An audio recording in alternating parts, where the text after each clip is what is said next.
Assalamualaikum warahmatullahi wabarakatuh. Halo semua, kembali lagi di channel Raider Manhwa. Kali ini Mimin akan melanjutkan sebuah komik yang berjudul Raja Assassin Terkuat. Pada part sebelumnya, terlihat Hajin yang berkonsentrasi untuk mempelajari seni demonik yang sempurna. Namun, ia mencoba untuk menciptakan seni bela dirinya sendiri dengan menggabungkan ki kegelapan dan juga seni demonik sejati, sehingga terciptalah kultivasi terbaru yang ia namakan sebagai bayangan iblis kegelapan. Namun, untuk menguji kekuatan barunya itu, ia dan Ma Dongpil langsung bertarung melawan para binatang iblis. Terlihat Hajin yang bertarung dengan penuh semangat karena ia sangat puas sekali dengan kekuatan yang baru saja ia ciptakan. Dan di saat itulah ia berpikir akan memasuki jantung hutan bambu itu. Namun tanpa ia sadari, seekor kuda dengan tubuh macan tutul telah datang menyerangnya, sehingga membuatnya langsung terlempar jauh. Bukan hanya tubuhnya saja yang terluka parah, akan tetapi salah satu dari tangannya telah patah akibat dari serangan kuda itu. Kemudian berkah kepintaran Ma Dongpil, mereka berdua akhirnya mampu melarikan diri dari kejaran kuda itu. Buat kalian yang baru saja mampir di channel ini, Mimin sangat berterima kasih karena kalian sudah meramaikan kolom komentar dengan kata-kata yang positif. Berkat kalian semua, Mimin akan selalu bersemangat untuk mengembangkan channel ini. Dan apabila kalian masih bingung dengan alur ceritanya, kalian bisa cek deskripsi atau langsung saja menuju playlist yang ada di halaman channel ini untuk memulainya dari part 1. Tanpa basa-basi lebih jauh, mari kita masuk di part 7.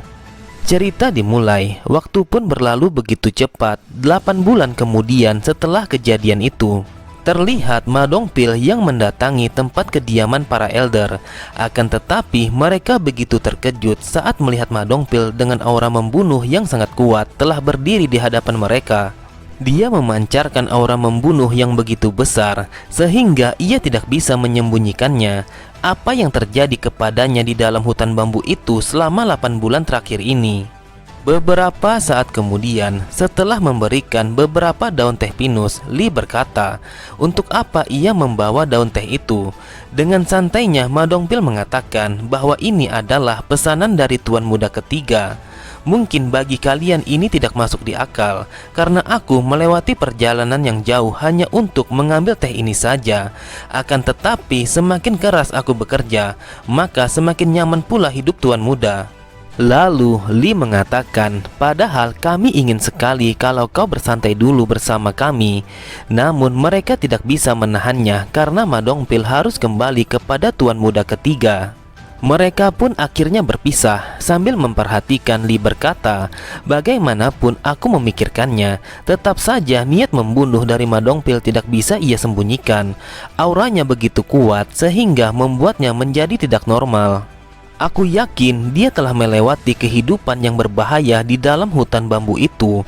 Sungguh disayangkan, tetapi setidaknya dia memiliki tubuh yang sehat.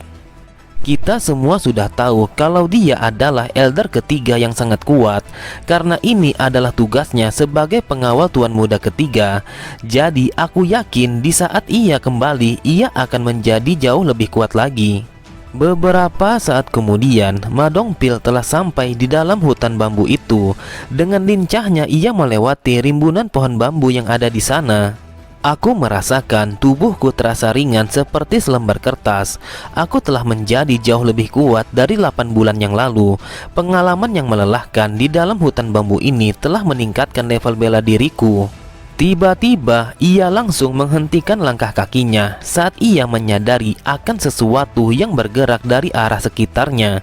Ia pun mencoba untuk memeriksa di sekitar hutan bambu itu.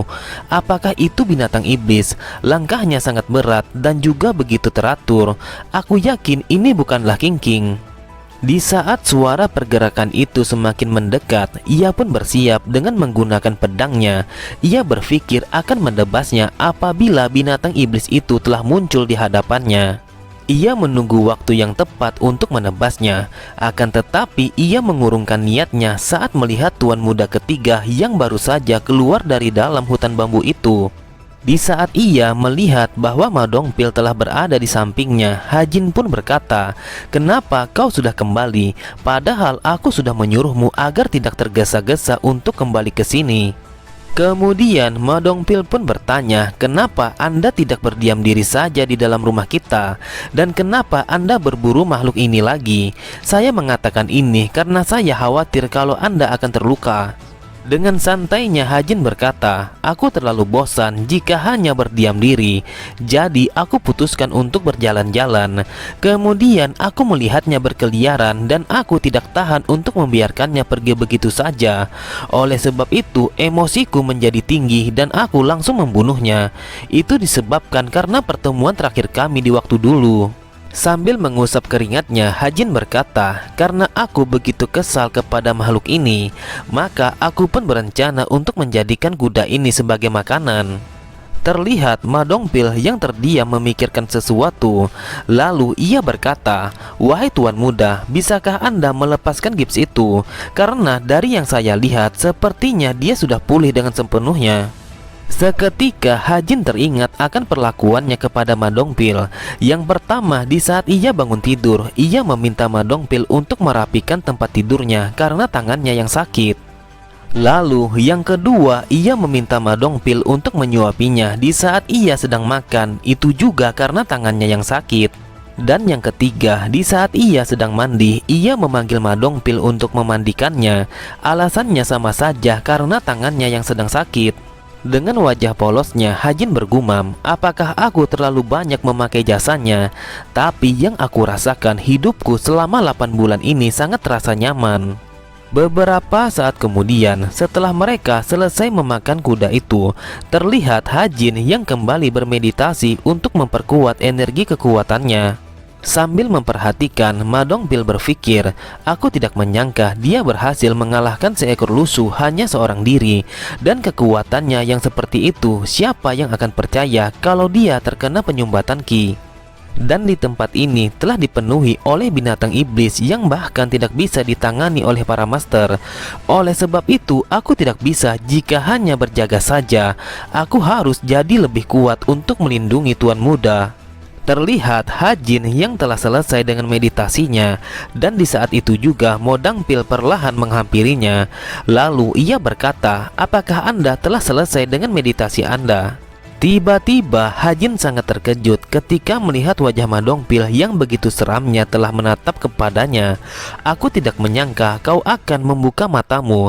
Bahkan kau lebih menakutkan daripada hutan bambu ini." Lalu Ma Dongpil berkata, "Saya tahu bahwa Anda memang sangatlah kuat, tapi Anda sudah berjanji untuk tidak memasuki wilayah yang berbahaya."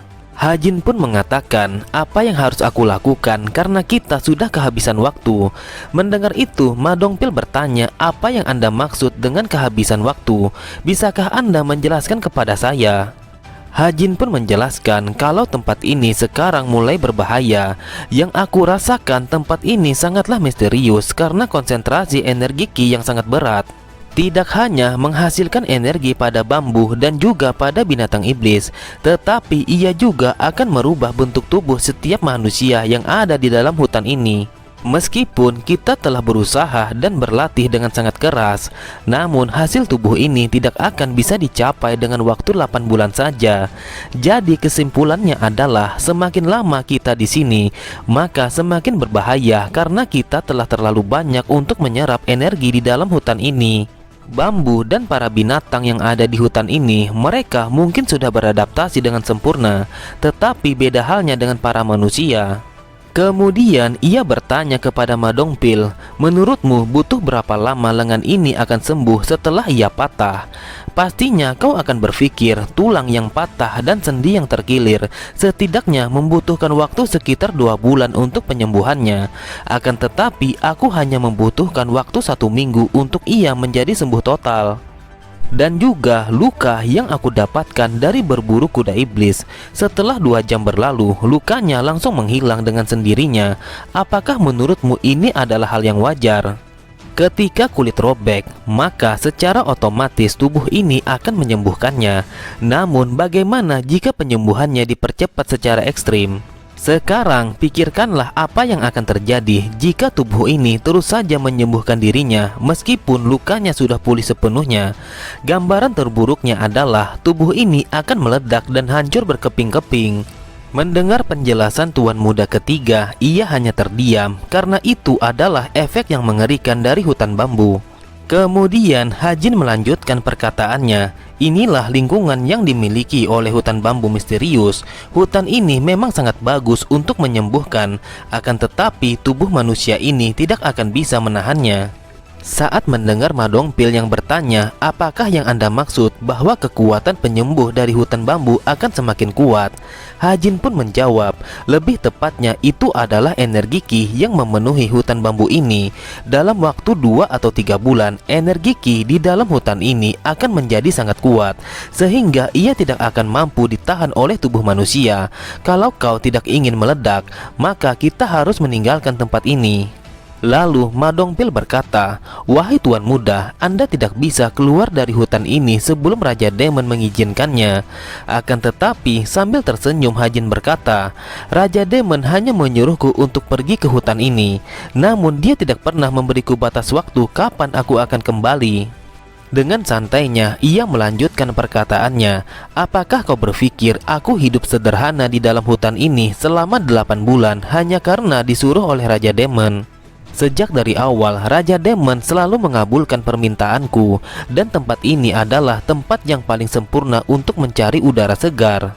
Jika kita mengalahkan sekitar 2 binatang iblis lagi, maka kita akan sampai kepada jantung hutan bambu ini yang belum pernah kita datangi, dan itu adalah tempat energi bambu terbaik yang telah dipanen oleh para master. Dengan penuh percaya diri, ia mengatakan, bagaimanapun caranya, dalam waktu 3 bulan aku akan mendapatkannya, karena aku sudah bertekad dan bersumpah untuk menaklukkan hutan bambu ini. Cerita berpindah di suatu tempat kediaman tuan muda keempat yang bernama Hong Yumun. Terlihat ia telah dimandikan oleh beberapa selirnya. Di dalam hatinya berkata, dasar bajingan, sudah beberapa hari aku tidak bisa tidur dengan tenang karena Soryang masih hidup. Kemudian ia teringat akan perkataan Raja Demon di saat ia menghadap kepadanya. Ia berkata, jika Soryang tidak bisa meraih penguasaan ilmu demonik, maka ia tidak akan bisa bertahan di hutan itu lebih dari 3 bulan.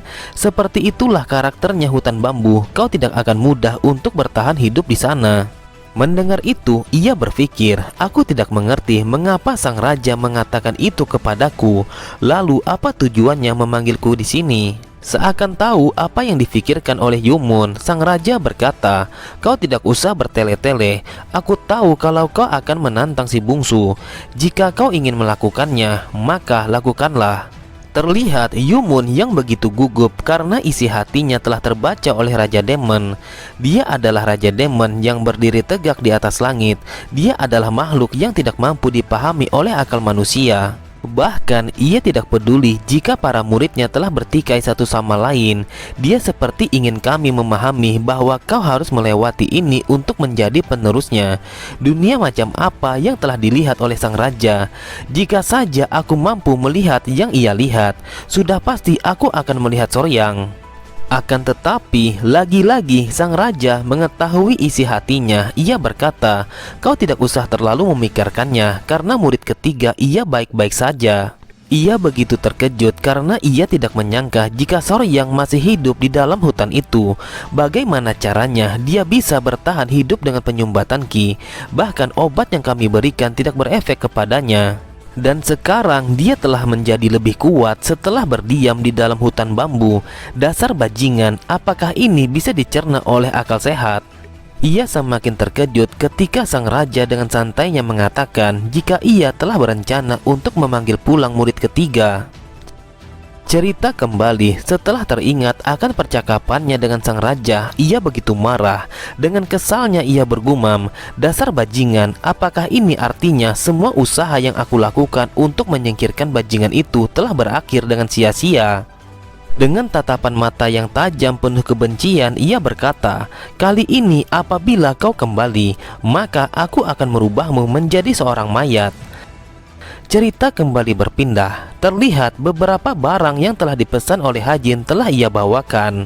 Dengan bangganya, Hajin berkata, "Kau telah berhasil membawa teh pinus dan juga ramuan penghilang kekeruhan. Aku tidak menyangka jika aroma teh ini mampu untuk mengusir para binatang iblis. Aku meminta ini kepadamu karena akan sangat merepotkan jika kita harus bertemu dengan cincing dan juga ayam.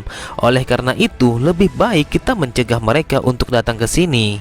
Lalu Ma Dongpil mengatakan, "Apakah Anda tahu cabang kultus demonik memiliki banyak tanaman obat? Akan tetapi kenapa Anda memilih herbal ini?" Sambil tertawa, ia hanya berkata, "Segala sesuatu akan ada gunanya." Ia begitu puas akan kualitas dari herbal itu. Lalu ia meminta kepada Ma Dongpil untuk membawakan herbal itu lagi sebanyak-banyaknya. Akan tetapi Ma Dongpil mengatakan bahwa itu adalah hal yang mustahil, karena untuk di bulan ini para farmasi Istana Raja Demon sedang meneliti ramuan penyembuhan tingkat tinggi yang berdasarkan pada tanaman obat ini. Karena ini adalah bahan utama ramuan tersebut, maka setidaknya butuh 2 bulan lagi untuk mendapatkannya. Tiba-tiba saja Hajin menyadari akan sesuatu. Lalu ia berkata, "Apakah kau mengatakan jika herbal ini adalah bahan dasar dari ramuan penyembuh tingkat tinggi?" Dan di saat itu pula ia teringat di saat ia sedang lemah, ia selalu saja diberikan obat itu oleh sang tabib selama 3 bulan berturut-turut. Sesuai namanya, ramuan itu bisa menghilangkan semua kotoran di dalam tubuh.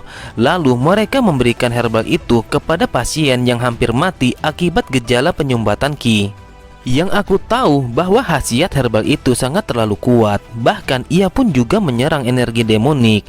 Itu mungkin bisa digunakan pada tubuh yang sehat. Akan tetapi efeknya akan sangat fatal apabila diberikan kepada tubuh yang lemah. Siapapun yang memiliki pengetahuan tentang medis, pasti mereka akan melarang untuk memberikan ramuan macam ini. Kemudian Hajin bertanya kepada Ma Dongpil apakah ia pernah mendengar tentang jarum pemurni sutra. Ma Dongpil pun mengatakan bahwa itu adalah semacam akupuntur yang digunakan untuk menegangkan otot-otot guna menyeimbangkan anggota tubuh ketika ototnya terlalu longgar. Meskipun itu terlihat sakit, akan tetapi ia memiliki efek yang sangat baik. Setelah mengatakan itu, ia begitu terkejut saat melihat ekspresi tuan muda ketiga telah berubah dengan sangat serius. Hajin pun berpikir mereka menyajikan ramuan penyembuh tingkat tinggi pada tubuh yang sedang dalam keadaan lemah, yang di dalamnya ada kandungan dari herbal penghilang kekeruhan. Lalu mereka menggunakan jarum pemurni sutra pada tubuh yang sudah keras. Jadi siapa yang bisa melakukan hal semacam ini? Aku pun ragu jika tabib itu melakukannya hanya seorang diri. Sudah pasti setidaknya hanya bisa dilakukan oleh para eksekutif level tinggi atau salah satu dari murid sang raja. Seketika Hajin tersadar dan ia yakin jika yang bisa melakukan itu pastilah seorang murid. Lalu ia teringat seseorang perempuan yang telah menemuinya.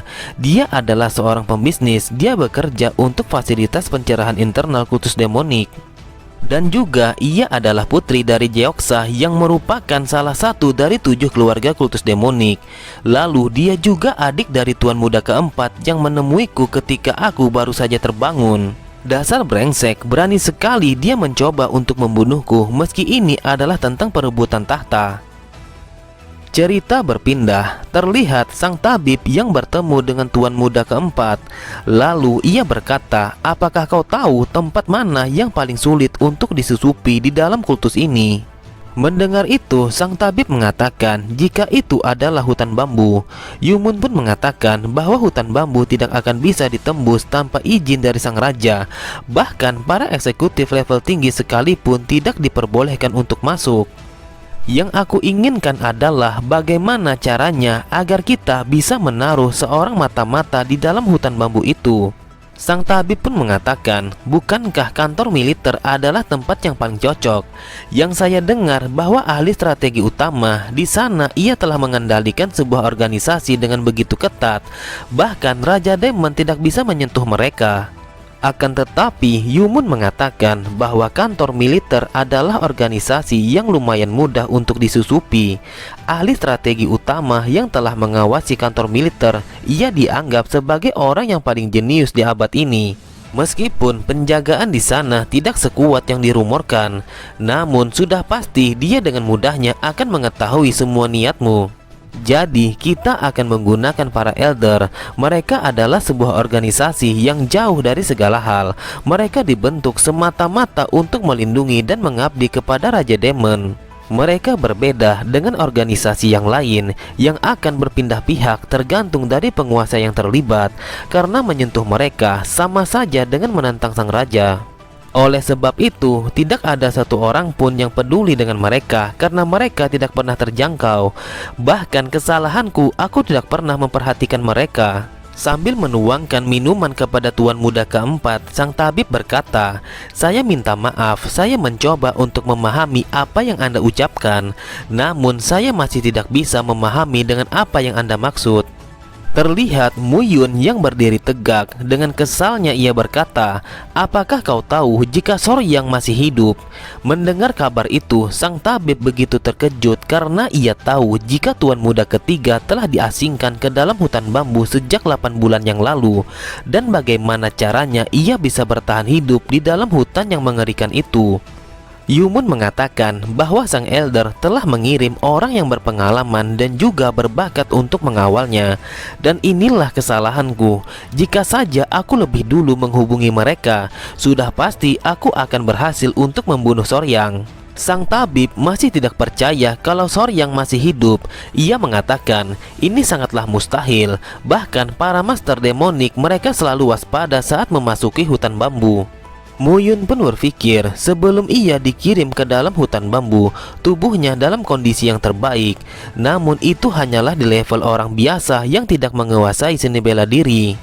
Aku sangat penasaran sihir macam apa yang ia gunakan untuk bertahan hidup selama 8 bulan di dalam hutan bambu. Kemudian Muyun memerintahkan sang tabib untuk mengumpulkan beberapa orang dan juga senjata. Sudah berbagai macam cara kita membunuhnya, mulai dari penyumbatan ki, racun, dan juga hutan bambu. Tapi bajingan itu masih saja tetap hidup. Dan ini adalah hari terakhir batas kesabaranku untuk menunggu. Sang tabib pun bertanya apakah ia akan melibatkan diri secara langsung. Dengan santainya Muyun berkata, "Aku tidak perlu melakukan itu. Tapi ini adalah pertarungan yang sengit, karena akan ada orang yang menari demi kepentinganku. Dan orang-orang yang akan kau kumpulkan adalah orang yang ingin balas dendam terhadap Soryang sebelum ia mengalami penyumbatan ki. Lalu kita hanya perlu meletakkan pedang di tangan mereka. Ini bukanlah urusan kita jika mereka mencari Soryang dengan pedang yang ada di tangan mereka. Bukankah ini adalah cara sang raja memperlakukan kami, membiarkan kami melakukan apapun yang ingin kami lakukan ketika ia melemparkan kami ke dalam neraka? Aku merasa ini adalah ide yang sangat brilian." Oke semua, cukup sampai di sini dulu pembahasan alur cerita kita. Sampai jumpa di video selanjutnya. Wassalamualaikum warahmatullahi wabarakatuh.